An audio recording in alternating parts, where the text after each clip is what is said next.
بسم الله الرحمن الرحيم. السلام عليكم ورحمة الله وبركاته. إن الحمد لله نحمده ونستعينه ونستغفره ونعوذ بالله من شرور أنفسنا ومن سيئات أعمالنا. من يهده الله فلا مضل له ومن يضلل فلا هادي له، وأشهد أن لا إله إلا الله وحده لا شريك له، وأشهد أن محمدا عبده ورسوله. يا أيها الذين آمنوا اتقوا الله حق تقاته ولا تموتن إلا وأنتم مسلمون. يا أيها الناس اتقوا ربكم الذي خلقكم من نفس واحدة وخلق منها زوجها وبث منهما رجالا كثيرا ونساء، واتقوا الله الذي تساءلون به والأرحام إن الله كان عليكم رقيبا. يا أيها الذين آمنوا اتقوا الله وقولوا قولا سديدا يصلح لكم أعمالكم ويغفر لكم ذنوبكم، ومن يطع الله ورسوله فقد فاز فوزا عظيما. أما بعد، فإن أصدق الحديث كلام الله تعالى، وخير الهدي هدي محمد صلى الله عليه وعلى آله وسلم، وشر الأمور محدثاتها، فإن كل محدثة بدعة، وكل بدعة ضلالة، وكل ضلالة في النار.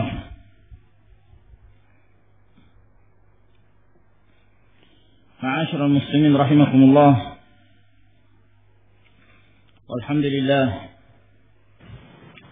Alhamdulillah, malam hari ini kita kembali melanjutkan pengajian kita dari pembahasan tentang al-ahkam al-fiqhiyah dari kitab Bulughul Maram min Adillatil Ahkam yang ditulis oleh Al-Hafidh Ibn Hajar Ahmad bin Ali Al-Asqalani rahimahullahu ta'ala. Dan pada pertemuan yang lalu kita telah menjelaskan hadis Ubadah bin Samit yang menyebutkan tentang hukum membaca Al-Fatihah. Membaca Al-Fatihah di dalam salat. Dan telah kita jelaskan bahwa membaca suratul Fatihah di dalam salat adalah merupakan rukun min arkani as-salah, termasuk di antara rukun-rukun salat yang tidak sah salat yang dikerjakan oleh seorang muslim kecuali dengan membacanya. Dan membaca Al-Fatihah pada setiap rakaat. Dan telah kita jelaskan pula tentang hukum membaca Al-Fatihah di belakang al-imam. Telah kita sebutkan khilaf yang terjadi di kalangan para ulama, dan kita mengambil kesimpulan bahwa yang sahih dalam permasalahan ini, seorang yang mengerjakan salat wajib membaca Al-Fatihah. Apakah dia salat sendiri ataukah dia salat berjamaah? Apakah dia sebagai imam ataukah dia sebagai makmum? Apakah pada salat-salat sirriyah atau pada salat-salat jahriyah? berdasarkan pengumuman hadis Ubadah bin Samit radhiyallahu taala anhu, la salata liman lam yaqra bi ummil Qur'an. Tidak ada salat bagi orang yang tidak membaca Ummul Quran, yakni Al-Fatihah. Maka pada malam hari ini kita melanjutkan kembali kepada hadis-hadis yang berikutnya. Berkata Al-Hafidh Abdul Fadl Ahmad bin Ali bin Hajar Al-Asqalani rahimahullahu ta'ala, beliau menyebutkan hadis an Anas radhiyallahu taala anhu, dari Anas bin Malik radhiyallahu taala anhu, anna Nabi sallallahu alaihi wasallam wa Abu Bakr wa Umar, bahwa Nabi sallallahu alaihi wasallam, Abu Bakar dan Umar kanu yaftatihuna as-salata, adalah mereka membuka salatnya bilhamdulillahi rabbil alamin. Mereka membuka salatnya dengan alhamdulillahi rabbil alamin. Muttafaqun alaih. Hadis ini diriwayatkan oleh Bukhari dan Muslim. Zada Muslimun, ditambah dalam riwayat Al-Imam Muslim, la yadhkuruna bismillahirrahmanirrahim fi awal qira'atin wala fi akhiriha. Mereka tidak menyebut bismillahirrahmanirrahim pada awal bacaan dan tidak pula pada akhirnya. Wa fi riwayatin li Ahmad wa An-Nasa'i wa Ibnu Khuzaimah, dan dalam riwayat yang lain yang diriwayatkan oleh Imam Ahmad, An-Nasa'i dan Ibnu Khuzaimah, Anas bin Malik menyebutkan dengan lafaz la yajharuna bi bismillahirrahmanirrahim, bahwa mereka, yakni Rasulullah sallallahu alaihi wasallam, Abu Bakar dan Umar, mereka tidaklah mengeraskan bacaan bismillahirrahmanirrahim di dalam salat mereka. Wa fi ukhra li Ibnu Khuzaimah, dan dalam riwayat yang lain yang diriwayatkan oleh Ibnu Khuzaimah, kanu yusirrun, adalah mereka mengecilkan bacaan basmalah, tidak mengeraskannya. Lalu berkata Al-Hafidh rahimahullahu ta'ala, wa ala hadha yuhmalu an-nafyu fi riwayat Muslim. Maka berdasarkan hal ini, penafian yang disebutkan dalam riwayat Imam Muslim dibawa kepada makna ini. Khilafan liman a'allaha, menyelisihi pendapat yang melemahkannya dan menyebutkan penyakit hadis tersebut. Wa an Nu'aim al-Mujmir, dan dari Nu'aim al-Mujmir atau al-Mujammir, dua-duanya boleh. Qala, beliau berkata, sallaitu wara'a Abi Hurairah radhiyallahu ta'ala anhu, aku salat di belakangnya Abu Hurairah radhiyallahu ta'ala anhu, faqara'a bismillahirrahmanirrahim, lalu beliau membaca bismillahirrahmanirrahim. Thumma qara'a bi ummil Qur'an, kemudian dia membaca Ummul Quran, yakni suratul Fatihah.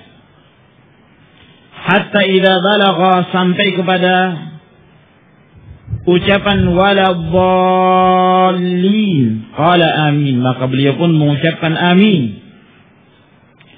Wa yaqulu kullama sajada wa idza qama minal julus, dan beliau mengucapkan setiap kali sujud dan setiap kali bangkit dari duduknya, maka dia mengatakan Allahu Akbar. Thumma yaqulu idza sallam, kemudian dia mengatakan pada saat dia telah mengucapkan salam dari salat, walladzi nafsi biyadihi, demi Allah yang jiwaku berada di tangannya, inni la ashbahukum salatan bi Rasulillah sallallahu alaihi wa ala alihi wasallam, sesungguhnya aku adalah yang paling mirip dari kalian terhadap salatnya Rasulullah sallallahu alaihi wasallam. Rawahu An-Nasa'i wa Ibnu Khuzaimah. Hadis ini diriwayatkan oleh Imam An-Nasa'i dan Ibnu Khuzaimah. Wa 'an Abi Hurairah radhiyallahu anhu qala. Dan dari Abu Hurairah radhiyallahu taala anhu beliau berkata, qala Rasulullah sallallahu alaihi wasallam. Telah bersabda Rasulullah sallallahu alaihi wasallam, "Idza qara'tumul Fatihata." Apabila kalian membaca Al-Fatihah, faqra'u bismillahirrahmanirrahim. Maka hendaklah kalian membaca bismillahirrahmanirrahim. Fa innaha ihda ayatiha. Karena sesungguhnya basmalah itu merupakan salah satu ayat dari ayat-ayat yang terdapat dalam suratul Fatihah. Rawahu Ad-Darqutni wa sawwaba waqfah. Hadis ini diriwayatkan oleh Ad-Darqutni dan beliau lebih menguatkan bahwa hadis ini mauquf. Ini dari ucapan Abu Hurairah dan bukan dari sabda Rasul sallallahu alaihi wasallam. Kita sengaja menyebutkan hadis-hadis ini, baik hadis Anas bin Malik, kemudian hadis Abi Hurairah, dan hadis Abu Hurairah yang kedua, sebab hadis-hadis ini saling berkaitan pembahasannya, di mana Al-Hafidh Ibn Hajar rahimahullah ta'ala menyebutkan hadis-hadis ini untuk menjelaskan tentang hukum membaca basmalah di dalam salat. Apakah dibaca dengan suara jahar, dengan suara yang dikelaskan, seperti membaca suratul Fatihah dan seperti membaca surah-surah yang lainnya pada salat-salat jahriyah,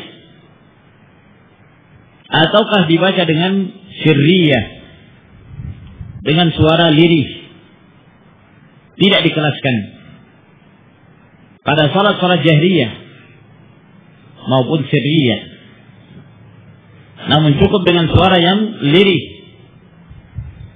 lalu kemudian membaca dengan suara yang keras suratul Fatihah dan surah yang berikutnya. Sebelum kita membahas tentang kedudukan atau tentang kandungan yang terdapat di dalam hadis ini, terlebih dahulu kita menjelaskan tentang kedudukan dari hadis-hadis yang kita sebutkan tadi. Adapun hadis Anas bin Malik radhiyallahu ta'ala anhu, hadis ini sangat jelas sekali kesahihannya, diriwayatkan oleh Bukhari dan Muslim. Oleh karena itu di sini Al-Hafidh mengatakan muttafaqun alaih.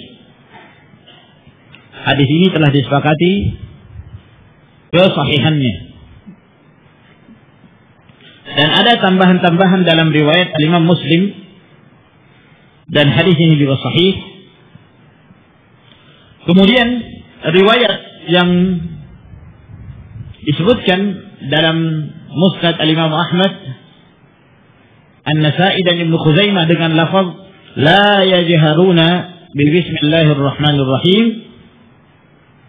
mereka tidak mengeraskan bacaan basmalah di dalam salat. Riwayat ini juga sahih. Dan dalam riwayat yang lain yang diriwayatkan oleh Ibnu Khuzaimah, kanu yusirrun, adalah mereka mengecilkan, menyebutkan dengan sir pada saat membaca basmalah. Yang disebutkan dalam sanad Ibnu Khuzaimah ini walaupun ada kelemahannya, namun telah dikuatkan dengan riwayat-riwayat sebelumnya, sehingga lafaz ini pun bisa dijadikan sebagai syahid atau penguat dan dihasankan riwayatnya. Sehingga kesimpulannya bahwa riwayat-riwayat yang disebutkan oleh Al-Hafidh dari hadis Anas bin Malik radhiyallahu ta'ala anhu ini adalah riwayat yang bisa dijadikan sebagai hujjah. Kemudian hadis yang berikutnya, hadis Nu'aim al-Mujmir, di mana beliau meriwayatkan hadis ini dari Abu Hurairah radhiyallahu ta'ala anhu, menjelaskan tentang apa yang disebutkan atau apa yang telah dipraktekkan oleh Abu Hurairah tentang salatnya Rasulullah sallallahu alaihi wa ala alihi wasallam. Dan disebutkan pula oleh Al-Imam Al-Bukhari rahimahullah ta'ala hadis ini, namun beliau menyebutkannya secara ta'liq tanpa sanad.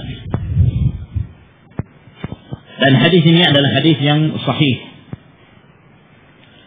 Kemudian hadis yang berikutnya, hadis Abu Hurairah, bahwa Rasulullah sallallahu alaihi wasallam bersabda, "Idza qara'tumul Fatihah faqra'u bismillahirrahmanirrahim."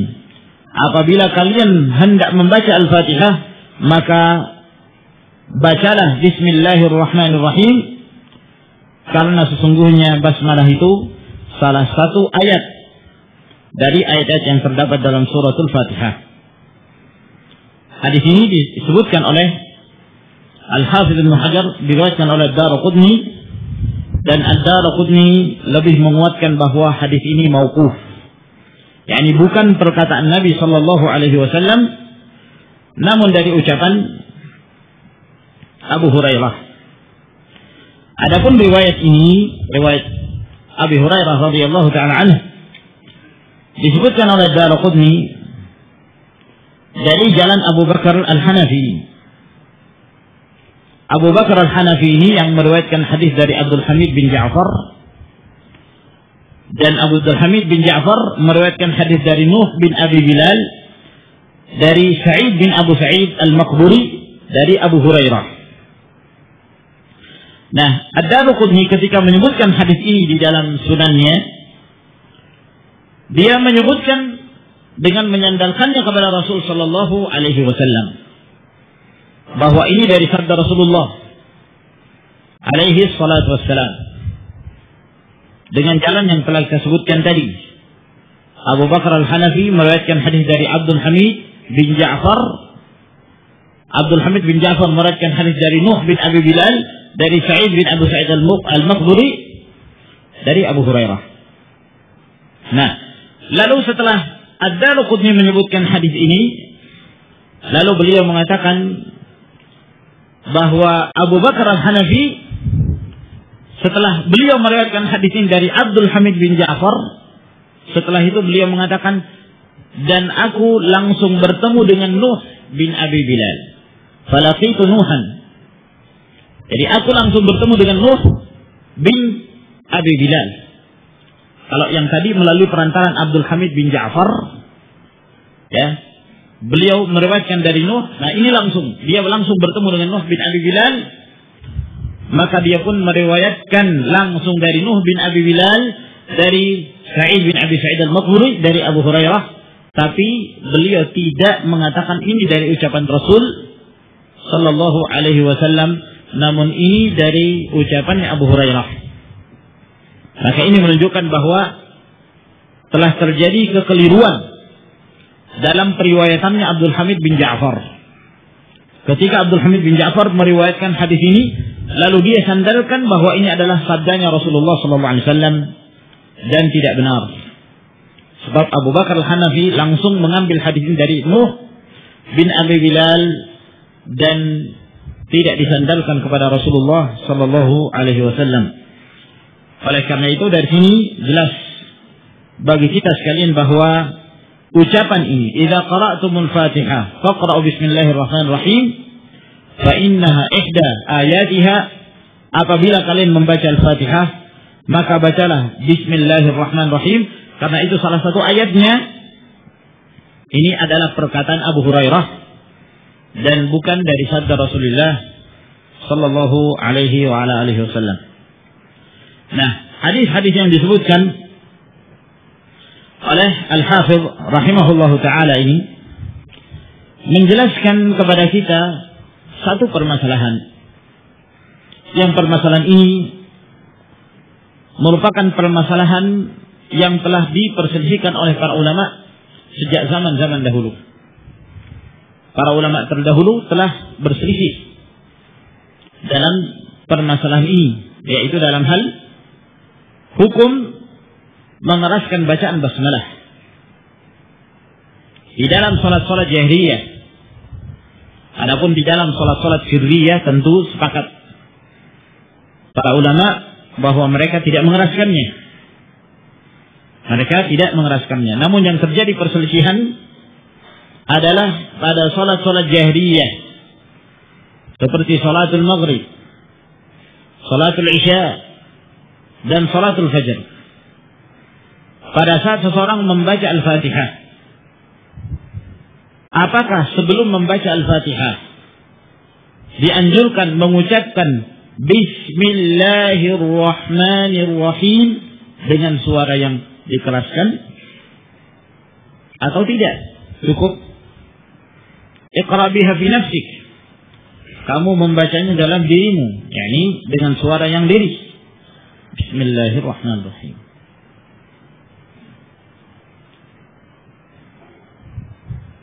Ini letak perselisihan di kalangan para ulama dalam salat-salat jahriyah,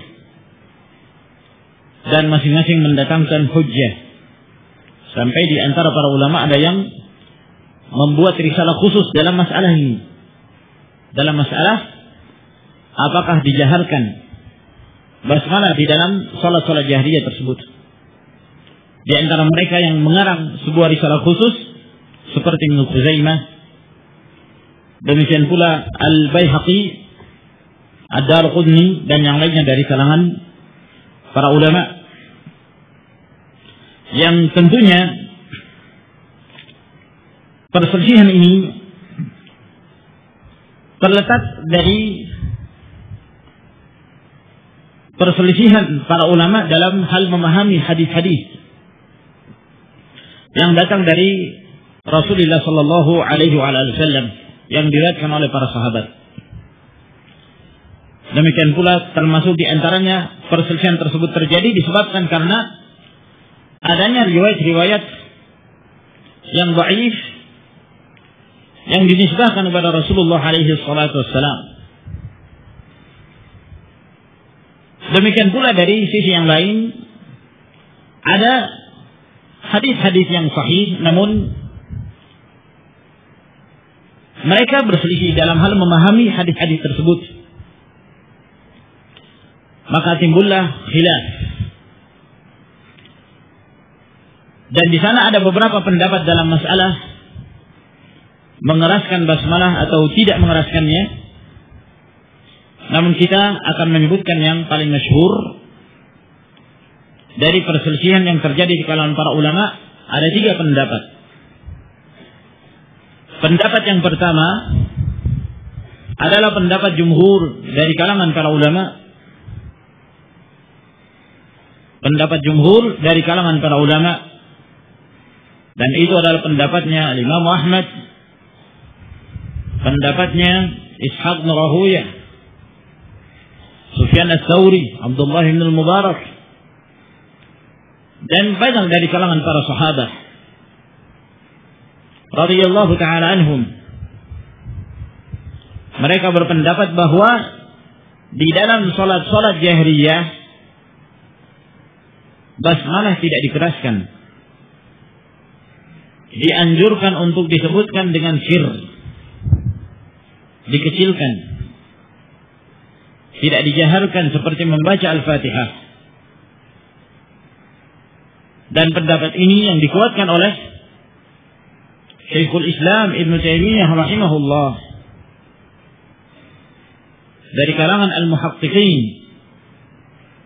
Demikian pula Syekh Al-Albani, Syekh Abdul Aziz bin Baz, Ibnu Utsaimin, Syekh Muqbil rahimahumullah taala. Mereka berada di atas pendapat ini.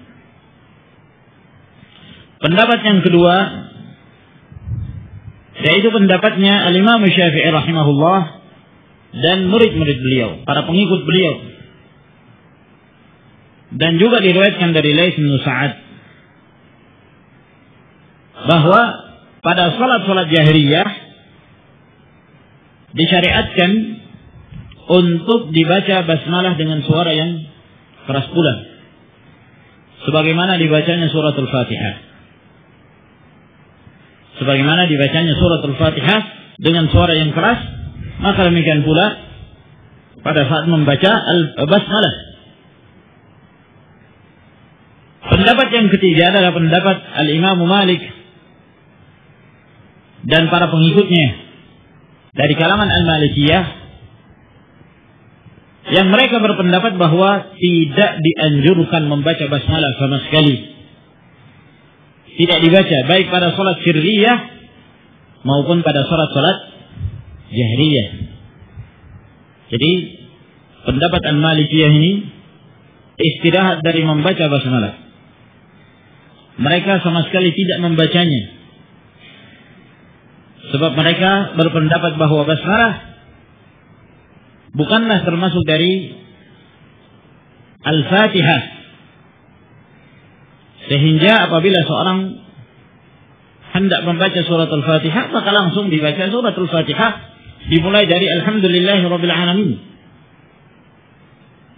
Maka ini ma'asyiral ikhwah rahimakumullah,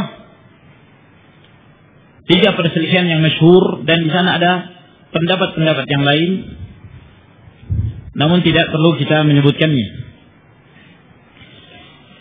Tentu pendapat Al-Malikiyah dalam hal ini adalah pendapat yang lemah,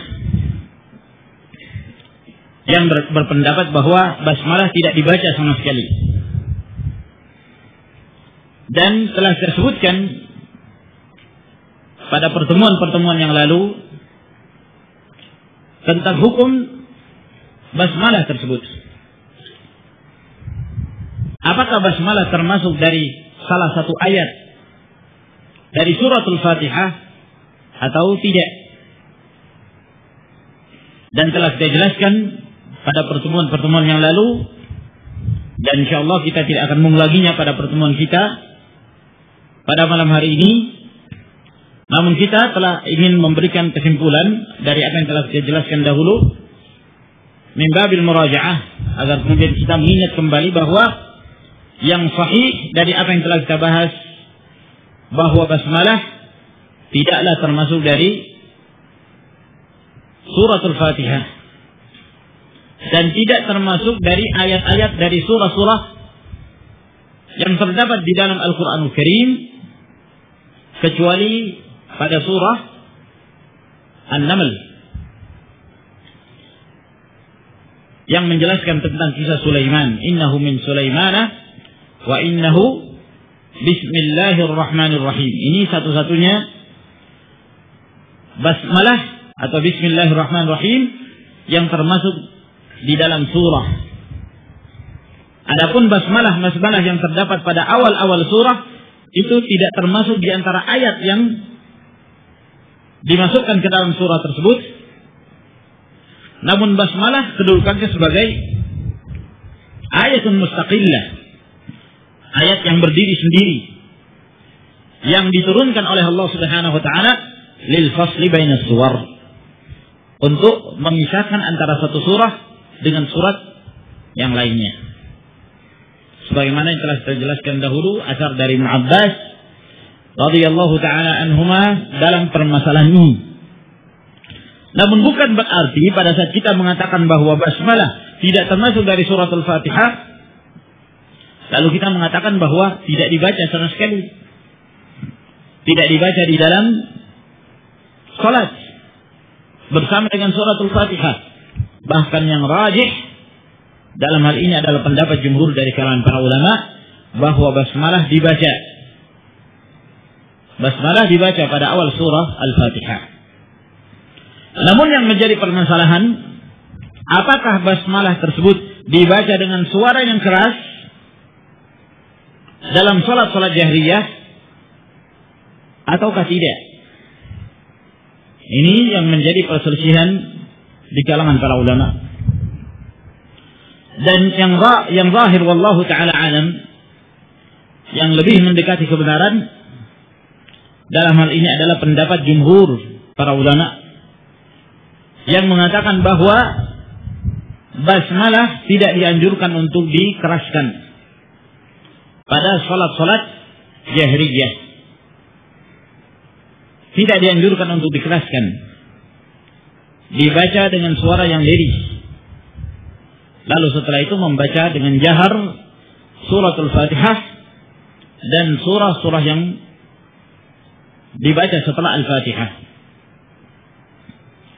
Dan mereka, mayoritas dari kalangan para ulama ini berdalil dengan sekian hadis-hadis yang datang dari Nabi Sallallahu Alaihi Wasallam.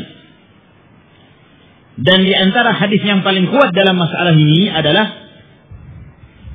hadis Anas bin Malik yang disebutkan oleh Al-Hafidh Ibnu Hajar rahimahullah taala. Nah, di sini kita akan membaca kembali yang terkandung di dalam hadis Anas. Dari Anas bin Malik radhiyallahu taala an, beliau mengatakan bahwa Nabi sallallahu alaihi wasallam, Abu Bakar As-Siddiq, Umar ibn Al-Khattab kanu yaftatihuna as-salah, adalah mereka itu membuka salatnya dengan mengucapkan alhamdulillahi rabbil alamin. Mereka membuka salatnya dengan alhamdulillahi rabbil alamin.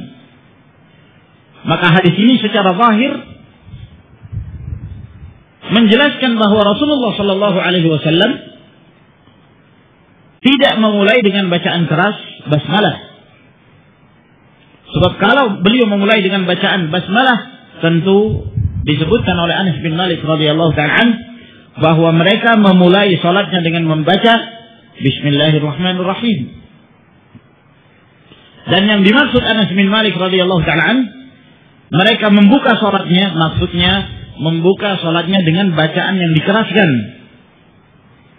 Sebab tentu sebelum membaca Al-Fatihah ada bacaan-bacaan yang lain, tapi dibaca dengan suara yang sir, tanpa dikeraskan, seperti membaca doa al-iftitah, demikian pula membaca at-ta'awudz, tidak dikeraskan suara. Dari sini menunjukkan bahwa Anas bin Malik radhiyallahu ta'ala hendak menjelaskan bagaimana salatnya Rasulullah sallallahu alaihi wasallam, salatnya Abu Bakar, salatnya Umar. Mereka membuka salatnya dengan mengucapkan alhamdulillahi rabbil alamin. Lebih ditegaskan lagi dengan riwayat yang lainnya. Dalam riwayat Imam Muslim ada tambahan bahwa Anas bin Malik mengatakan la yadhkuruna bismillahirrahmanirrahim fi awal qira'atin wala fi akhiriha. Bahwa mereka, yakni Rasulullah, Abu Bakar As-Siddiq dan Umar bin Al-Khattab, mereka tidaklah menyebutkan Bismillahirrahmanirrahim pada awal bacaan dan tidak pula pada akhirnya. Yang dimaksud pada awal bacaan, yakni sebelum membaca Al-Fatihah. Yang dimaksud akhir bacaan, maksudnya yaitu pada saat sebelum membaca surah setelah Al-Fatihah dan selesai membaca surat Al-Fatihah. Itu yang dimaksud pada akhirnya. Yani Rasulullah SAW tidak membaca Bismillahirrahmanirrahim pada saat memulai membaca Al-Fatihah dan pada saat memulai membaca surah setelah Al-Fatihah. Dan apa yang disebutkan oleh Anas bin Malik, la yadhkurun, mereka tidak menyebut, bukan yang dimaksud tidak disebut sama sekali. Bukanlah yang dimaksud tidak disebut sama sekali. Namun yang dimaksud oleh beliau radhiyallahu ta'ala tidak menyebutnya dengan suara yang keras. Oleh karena itu ditafsirkan dan dijelaskan lagi pada riwayat yang berikutnya. Di dalam hadis riwayat Al-Imam Ahmad, An-Nasai dan Ibnu Khuzaimah, Anas bin Malik mengatakan la yajharuna, mereka tidak mengeraskan bacaan Bismillahirrahmanirrahim. Mereka tidak mengeraskannya, yakni dengan suara yang lirih, dengan suara yang sir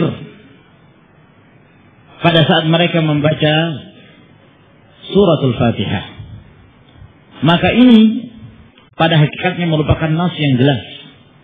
Bahkan kata Syekhul Islam Ibnu Taimiyah rahimahullahu taala bahwa hadis Anas fi nafsil jahri bil basmalah sharihun la yahtamilu at-ta'wil. Bahwa hadis Anas bin Malik radhiyallahu taala anhu dalam hal menafikan, mengeraskan bacaan basmalah, ya, ini adalah merupakan nas yang jelas yang tidak perlu ditakwil-takwil lagi. Yang tidak perlu ditakwil-takwil lagi. Ya. Sebab tujuan Anas bin Malik radhiyallahu taala an pada saat beliau mengatakan bahwa Abu Bakar As-Siddiq, Rasulullah SAW, Abu Bakar As-Siddiq, Umar bin Khattab, mereka tidak menyebut, bukanlah yang dimaksud dan bukan yang diinginkan oleh Anas bin Malik bahwa beliau tidak mendengarkan padahal Rasulullah membaca. Karena mereka yang mengatakan bahwa dianjurkannya dikeraskan basmalah, mereka mengatakan ya mungkin Anas bin Malik tidak mendengar Rasulullah mengeraskan suaranya. Ya. Mungkin Anas bin Malik tidak mendengar, padahal sebenarnya mungkin Rasulullah mengeraskan bacaannya. Cuma Anas bin Malik tidak mendengarnya. Demikian pula Abu Bakar, demikian pula Umar. Nah, ini terlalu jauh sekali penakwilan yang seperti ini. Ya. Sebab Anas bin Malik menyebutkan riwayat ini itu bukan dikembalikan kepada pendengaran beliau. Ya. Nah, kalau masalah Anas bin Malik dengar atau tidak mendengar, ya itu bukan urusan kita. Ya.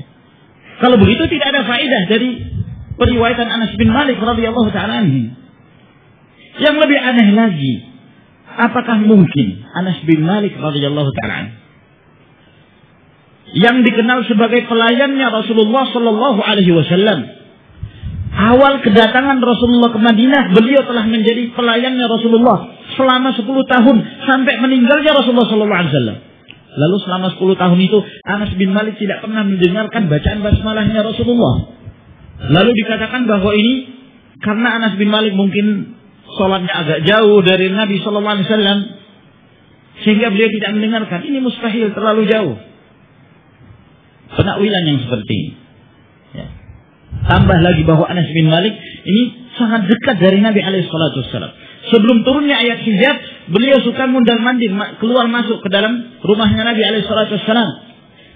Sebelum diturunkannya ayat hijab, beliau kadang bertemu dengan istri Rasulullah sallallahu alaihi wasallam. Namun setelah turunnya ayat hijab, barulah dilarang Anas bin Malik dalam rumah beliau alaihi salatu wassalam. Ya, dan Anas bin Malik ini sering menemani Nabi sallallahu alaihi wasallam di saat hadar maupun safar dalam perjalanan. Ya, sehingga penakwilan yang terlalu jauh dari kebenaran yang dipaksakan kalau dikatakan bahwa ini dikembalikan pada pendengaran Anas. Mungkin Rasulullah mengeraskan tapi Anas tidak mendengar. Nah, ini seperti penakwilan sebagian para fuqaha. Ya. Pada saat mereka mentakwil hadis Abdullah bin Abbas radhiyallahu ta'ala anhuma ketika beliau mengatakan kunna na'rifu qada'a salati Rasulillah sallallahu alaihi wasallam bitakbir, adalah kami mengetahui selesainya salatnya Rasulullah sallallahu alaihi wasallam dengan bertakbir. Itu didengarkan oleh Anas bin Malik. Lalu kemudian para fuqaha berusaha untuk mentakwilkan perkataan Ibnu Abbas ini, bahwa Ibnu Abbas pada waktu itu masih kecil, ya, sehingga perkataannya belum bisa dijadikan sebagai hujjah. Ini subhanallah. Maka ma'asyiral muslimin rahimakumullah, ini adalah nas yang jelas. Selama 10 tahun Anas bin Malik bersama Rasulullah. Setelah bersama Rasulullah, bersama Abu Bakar, meninggal Abu Bakar As-Siddiq, beliau salat di belakang Umar. Sekian tahun lamanya bersama mereka. Anas bin Malik mengatakan, aku sholat di belakang mereka ini, dan mereka memulai sholatnya dengan membaca Alhamdulillahirrabbilalamin dan tidak mengeraskan bacaan Bismillahirrahmanirrahim. Nah, sehingga ini pada hakikatnya kalau hadis ini saja sudah cukup bagi kita sekalian untuk mengatakan bahwa yang rajih adalah pendapat jumhur dari kalangan para ulama. Nah, oleh karena itu ma'asyiral muslimin rahimakumullah, kadang-kadang di antara para ulama ada yang menyebutkan di dalam permasalahan akidah, walaupun itu sebenarnya menyangkut masalah fikih. Ya, termasuk di antara yang kadang-kadang mereka sebutkan sebagian kitab-kitab akidah itu menyebutkan masalah ini. Di antara tanda-tanda ahlus sunnah adalah tarkul jahri bil basmalah fi shalah meninggalkan mengeraskan bacaan basmalah di dalam salat. Nah, kenapa? Karena memang ada sebagian dari kalangan ahlul bid'ah menjadikan ini sebagai syiar mereka, seperti kaum Syiah. Sebagaimana yang disebutkan oleh Syekhul Islam Ibnu Taimiyah rahimahullah taala. Orang-orang Syiah mereka memandang wajib untuk dikeraskan. Lalu mereka membuat hadis-hadis palsu seputar masalah ini. Sebenarnya ma'asyiral muslimin rahimakumullah, tidak jadi masalah bagi kita. Basmalah itu apakah dikeraskan atau dikecilkan, tidak jadi masalah. Namun yang menjadi permasalahan adalah apakah yang seperti ini sabit dari Nabi sallallahu alaihi wasallam? Apakah Rasulullah mengamalkannya? Ya. Karena kalau basmalah itu dikeraskan juga tidak akan merugikan kita, kan begitu. Ya. Tidak akan mengurangi harta. Ya. Tidak akan membuat orang sakit. Tidak memberi perubahan. Ya. Tidak memberikan perubahan. Namun kenapa kita mengatakan bahwa yang rajih adalah dengan disyirkan, tidak dikelaskan? Karena itulah yang datang dari Rasulullah sallallahu alaihi wasallam. Oleh karena itu pada saat Ad-Daruqutni rahimahullahu taala beliau ditanya tentang masalah ini, apakah memang ada riwayat yang sahih yang datang dari Nabi sallallahu alaihi wasallam? Kata Ad-Daruqutni, "Amma al-marfu' falaysa minha syai'un yasih." Adapun kalau itu hadis marfu' yang disandarkan kepada Nabi sallallahu alaihi wasallam, maka tidak ada satupun yang sahih. Wa amma anis sahabah faminhu sahihun wa minhu dha'if. Adapun yang datang dari sahabat, ada yang sahih, ada pula yang dhaif, yang lemah. Adapun dari Nabi tidak ada satupun yang sahih. Lah, lalu bagaimana dengan hadis ini? Yang berikutnya hadis Nu'aim al-Mujmir. Hadis ini juga merupakan salah satu dalil yang dijadikan hujjah oleh para ulama yang berpendapat dikeraskannya bacaan basmalah. Karena disebutkan di sini kata Nu'aim al-Mujmir, "Shallaitu wara'a Abi Hurairah radhiyallahu ta'ala anhu." Aku salat di belakangnya Abu Hurairah radhiyallahu ta'ala anhu, fa qara'a. Maka beliau pun membaca Bismillahirrahmanirrahim. Lalu terus beliau menyebutkan, pada akhirnya Abu Hurairah mengatakan, "Demi Allah yang jiwaku berada di tangannya, aku ini orang yang paling mirip salatnya dengan salatnya Rasulullah sallallahu alaihi wasallam daripada kalian." Berarti Abu Hurairah menyandarkan tata cara salatnya yang beliau contohkan ini itu mirip dengan salat yang dikerjakan oleh Rasulullah sallallahu alaihi wasallam. Sementara Nu'aim al-Mujammir mengatakan bahwa Abu Hurairah pada waktu itu membaca Bismillahirrahmanirrahim. Lalu setelah itu membaca Al-Fatihah. Maka ini menunjukkan bahwa Abu Hurairah mengeraskan bacaannya. Bacaan basmalahnya. Mengeraskan bacaan basmalah. Namun istidlal atau pendalilan para ulama yang mengatakan disyariatkannya, dikeraskan bacaan basmalah berdasarkan hadis Abi Hurairah ini pun lemah. Ya. Ditinjau dari beberapa sisi. Yang pertama, bahwa di dalam hadis ini itu sama sekali tidak menunjukkan bahwa Abu Hurairah mengeraskan bacaan basmalah. Nu'aim al-Mujammir hanya mengatakan ketika Abu Hurairah salat, maka beliau membaca Bismillahirrahmanirrahim. Beliau membaca Bismillahirrahmanirrahim. Dalam hal membaca mungkin dikeraskan, mungkin pula dikecilkan. Ya. Sehingga ucapan Nu'aim al-Mujammir mengatakan bahwa Abu Hurairah membaca Bismillahirrahmanirrahim itu tidak jelas. Apakah Abu Hurairah mengeraskan bacaannya atau tidak? Nah, mungkin ada yang mengatakan, lalu kalau begitu dari mana Nu'aim al-Mujmir mengetahui bahwa Abu Hurairah membaca basmalah kalau tidak beliau menjaharkannya, mengelaskannya? Ya.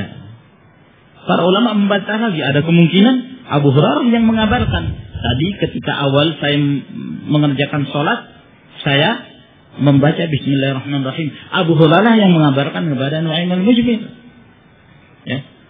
Kemungkinan yang kedua, mungkin karena sangat dekatnya Nu'aim al-Mujmir sholat di samping Abu Hurairah radhiyallahu ta'ala, yang namanya suara sir. Ya. Kadang-kadang dikecilkan pun masih terdengar oleh orang yang ada di sekitarnya, iya kan? Nah, mungkin dia membaca dengan suara yang lirih, Bismillahirrahmanirrahim, lalu didengarkan oleh orang yang ada di dekatnya, sehingga diketahui. Nah, sebab Rasulullah SAW pada sholat sirriyah seperti sholat zuhur, sholat asar, itu pun kadang-kadang beliau keraskan bacaan itu. Ya. Oleh karena itu kata Abu Qatadah radhiyallahu ta'ala ketika beliau menyebutkan salatnya Nabi alaihi wasallam, wa kana yajharu bil ayati ahyanan, dan Rasulullah SAW itu kadang-kadang mengeraskan bacaan ayat-ayat yang beliau baca. Kadang-kadang. Nah. Dan terkadang pula diketahui itu dari gerakan bittirabi lihyati, dari gerakan jenggot. Diketahui bahwa si fulan sedang membaca ayat. Nah, seperti para sahabat menukilkan bacaan yang dibaca oleh Rasulullah sallallahu alaihi wasallam, bahwa beliau membaca Alif Lam Mim Tanzil As-Sajdah. Dari mana mereka mengetahui? Dikatakan bittirabil lihyati, karena gerakan jenggotnya bisa diketahui. Subhanallah.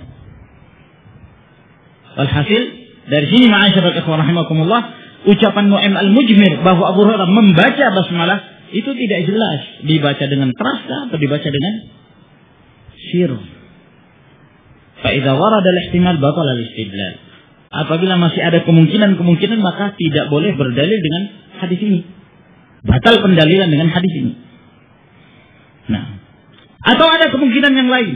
Mungkin Abu Hurairah mengeraskan bacaannya bukan untuk menunjukkan bahwa Rasulullah Shallallahu Alaihi Wasallam menganjurkan membaca dengan suara keras, tidak, tapi dalam rangka untuk mengajari kaum muslimin, ya, mengajarkan pada kaum muslimin bahwa ini yang sunnah. Sebelum baca Al-Fatihah itu dianjurkan baca basmalah.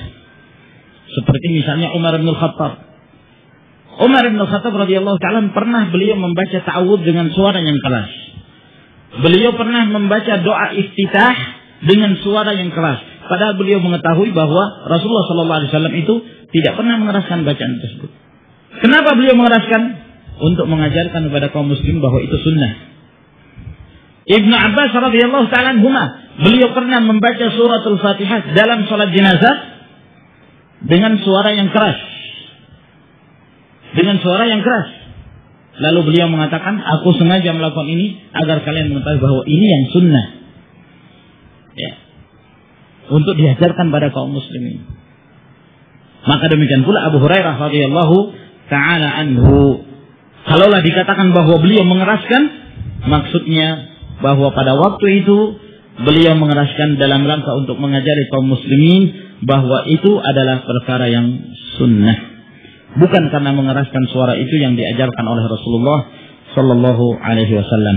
Dan di sana ada dalil-dalil yang lain lagi yang pada hakikatnya dalil-dalil tersebut lemah pendalilannya, walaupun kadang-kadang ada hadis yang sahih, namun dari sisi pendalilan lemah, sehingga sebagaimana yang kita sebutkan pendapat yang rajih dalam permasalahan ini adalah pendapat jumhur dari kalangan para ulama. Pendapat jumhur dari kalangan para ulama bahwa dianjurkan untuk dikecilkan dan tidak dikeraskan bacaan basmalah. Namun Syekhul Islam Ibn Taimiyah rahimahullah ta'ala, beliau menyebutkan bahwa kadang-kadang kita menghadapi kondisi orang-orang yang mereka itu fanatik terhadap pendapat yang mengatakan harus dikeraskan.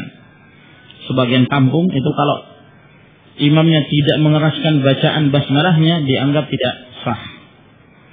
Ya, dianggap tidak sah, dianggap batal. Nah, ya. Lalu apa yang harus kita lakukan? Sementara kalau misalnya kita membiarkan yang lainnya menjadi imam, ya, bacaannya tidak keruan. Nah, bacaan Al-Fatihahnya mungkin salah-salah. Sehingga dalam hal ini Syekhul Islam Taimiyah rahimahullah ta'ala, beliau berpendapat bahwa ya, walaupun membaca dengan suara lirih itu yang afdal, namun kadang-kadang yang afdal itu boleh ditinggalkan limaslahah, karena ada kemaslahatan, ya, di ta'lifil qulub, untuk menyatukan hati-hati kaum muslimin, ya, dan untuk menghindari fitnah. Maka hendaklah kalau seorang itu menjadi imam, lalu kemudian penduduk kampung tersebut mereka punya pendapat yang fanatik seperti yang kita sebutkan tadi, maka tidak mengapa. Tidak mengapa ya kita menjaharkan basmalah pada saat memimpin sholat pada kaum tersebut. Namun tentu kita tetap harus berusaha mencari kesempatan untuk menjelaskan pada mereka tentang sunnah, agar kemudian sunnah tersebut kokoh pada diri mereka dan mereka mengerti mana yang benar dan mana yang keliru. Walhasil dalam hal ini ma'asyiral ikhwah rahimakumullah, yang rajih seperti yang kita sebutkan adalah pendapat jumhur dari kalangan para ulama, dan di antara yang paling bagus dalam membahas tentang masalah ini adalah Syekhul Islam Ibn Taimiyah rahimahullah ta'ala di dalam kitab Mukhtasar Al-Fatawa Al-Misriyah. Wallahu ta'ala alam. Saya kira sampai di sini yang kita bahas. Mudah-mudahan apa yang kita sebutkan ini memberikan manfaat kepada kita sekalian. Ini ada pertanyaan yang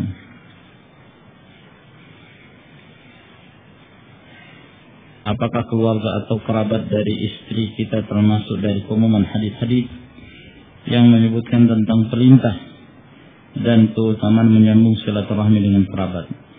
Secara zahir bukan kerabat, kecuali kalau istri itu termasuk kerabat kita, ya mungkin sepupu sekali, ya maka termasuk. Namun kalau tidak ada hubungan, maka secara zahir bukan termasuk kerabat. Namun yang wajib menyambung silaturahim adalah dari pihak istri tersebut, karena itu adalah kerabat mereka.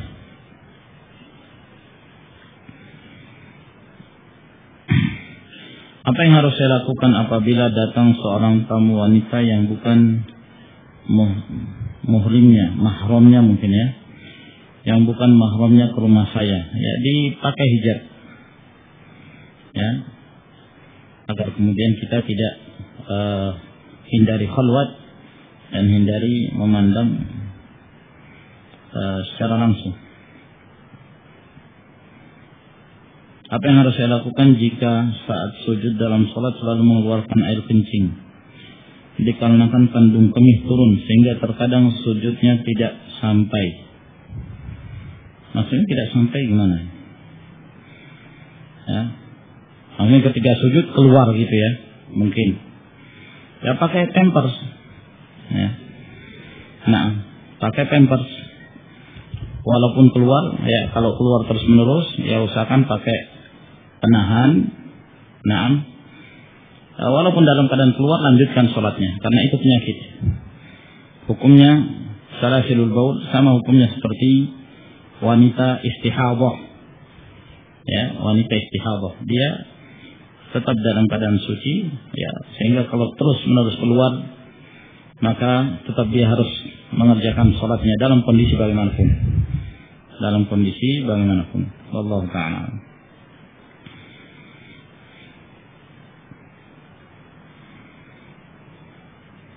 Bagaimana apabila imam selesai membaca surah sedangkan anak belum selesai membaca Al-Fatihah? Imam sudah mulai ruku', tolong jelaskan. Ya, apabila belum selesai, kemudian imam ruku', ikuti imam. Ikuti imam dan tambah 1 rakaat. Karena antum tidak membaca Al-Fatihah pada rakaat tersebut, sehingga tidak teranggap 1 rakaat berdasarkan pendapat yang lebih rajih. Ya, dan antum mengikuti imam. Innama ju'ilal imam liyu'tamma bihi. Imam dijadikan untuk diikuti. Bagaimana hukum tentang mengkredit motor atau mobil melalui lembaga yang ditunjuk oleh dealer motor atau mobil seperti FIS atau yang semisalnya? Jazakallah khair. Anta jazakallah khair. Tidak diperbolehkan.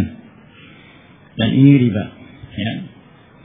Dan masalah pengkreditan, kalau antara penjual dan pembeli, pendapat yang sahih dalam hal ini boleh. Antara penjual dan pembeli, tidak ada pihak yang ketiga. Kapan ada pihak yang ketiga, maka dia mengambil keuntungan dan memberi pinjaman untuk mendapatkan bunga yang lebih tinggi, dan termasuk dalam faedah man aqrada qardan jarra manfaatan fa huwa riba. Siapa yang memberikan pinjaman untuk mendapatkan manfaat, maka itu adalah riba. Apa hukumnya seorang mandi di tempat yang air tersebut bekas mandi junub istrinya yang digunakan untuk berendam? Boleh, diperbolehkan selama tidak ada najis yang menyebabkan berubah salah satu dari 3 sifat air tersebut, warna, rasa, dan bau. Apakah ada sebelum adzan membaca Allahumma shalli ala Muhammad ya Karim? Wallahu a'lam, enggak ada. Setahu ana tidak ada hadis dalam masalah ini sebelum adzan. Yang ada membaca salawat itu setelah adzan. Bagaimana seorang bermakmum kemudian imam selesai membaca Al-Fatihah, kemudian baca amin, kemudian orang tersebut membaca amin, juga kemudian orang tersebut melanjutkan baca Al-Fatihah. Setelah selesai imam baca amin, dan apakah orang tersebut diperbolehkan membaca amin setelah membaca Al-Fatihah? Boleh. Sebab dalam surat Al-Fatihah itu ada doa dan kita dianjurkan mengucapkan amin setelah membacanya. Apa hukumnya orang sholat menggunakan sajadah di dalam masjid yang keadaan masjid tersebut selalu bersih? Apabila ada hajah seperti dingin atau yang semisalnya, maka tidak mengapa. Tapi kalau membiasakan diri selalu harus pakai sajadah, ya sudah ada karpet pakai sajadah lagi. Nah, ya apalagi kalau meyakini hal-hal tertentu, maka ini yang diingkari oleh para ulama, diingkari oleh Imam Malik dan yang lainnya. Nah, namun kalau ada hajat, mungkin kepanasan atau mungkin karena terlalu dingin lantainya, maka tidak mengapa insyaallah. Namun dihindari sajadah-sajadah yang bergambar, ya, karena dapat menghilangkan kehusyuan. Nah, gambar pohon kelapa, gambar Ka'bah dan yang lain sebagainya dihindari. Apabila istri kita meninggal dunia, bolehkah suami dan anak laki-lakinya untuk memandikan jenazahnya? Yang ada hadisnya suami boleh memandikan jenazah istri. Naam, demikian pula sebaliknya. Adapun anak, kalau anaknya laki-laki, ya tidak boleh memandikan ibunya yang naam. Sebab asal hukumnya laki-laki yang memandikan adalah laki-laki, wanita yang memandikan wanita. Namun terkhusus suami pada istri boleh, berdasarkan hadis riwayat Imam Muslim, hadis Aisyah radhiyallahu ta'ala anha. Saya pernah memberikan buku pada Ustaz tentang hadis ahad, azab kubur, penulis Nawawi. Buku tersebut dari Hizbut Tahrir beberapa bulan lalu. Ya, buku ini sudah saya baca sebagian, dan ada syubhat-syubhat yang perlu dijawab dari buku tersebut yang tidak mencukupkan untuk hanya sekedar menjawab pertanyaan. Memang butuh daurah tentang khusus pembahasan tentang hadis ahad, dibahas secara tuntas dan membahas syubhat-syubhat yang menolak hadis ahad dalam permasalahan akidah yang sekarang ini. Yang membawa bendera kaum Mu'tazilah adalah Hizbut Tahrir. Hizbut Tahrir ini adalah kelompok yang paling getol menyebarkan manhajul Mu'tazilah pada zaman kita sekarang ini, khususnya dalam hal ingkaru as-sunnah, mengingkari sunnah Nabi Sallallahu Alaihi Wasallam dalam perkara akidah, sehingga mereka menolak azabul qabr, menolak turunnya Isa bin Maryam, dan menolak akidah-akidah yang telah menjadi kesepakatan kaum muslimin sebelumnya dengan hujjah-hujjah sama seperti hujjah kaum Mu'tazilah dahulu. Cuman sekarang mungkin ramuannya lebih canggih, ya. Kalau dahulu hanya bisa membuat kue bolu, kalau sekarang sudah bisa dilapisi dengan mentega, telur dan lain sebagainya, ya, sehingga pada hakikatnya itu juga, ya, pada hakikatnya itu juga. Buku yang disebutkan di sini termasuk di antara yang menyebarkan syubhat-syubhat Mu'tazilah. Demikian pula yang ditulis di salah satu majalah, ya, Risalah Mujahidin yang dikeluarkan oleh MMI, itu memberikan kesempatan kepada Hizbut Tahrir untuk menulis tentang masalah hadis ahad, dan di situ dibahas juga, ya, tidak lebih dari syubhat yang disebarkan oleh kaum Mu'tazilah dahulu, sehingga insyaallah taala kita akan sempatkan mungkin kalau suatu saat ada daurah khusus menjelaskan tentang hadis ahad, agar kita mengerti bagaimana sesungguhnya yakni juhud, semangat para ulama dahulu dalam mencari hadis-hadis Rasulullah sallallahu alaihi wasallam dan tentang kedudukan hadis ahad tersebut. Wallahu taala a'lam. Apakah istri dari saudara sepersusuan ana mahram dengan abi ana? Istri dari saudara sepersusuan ana.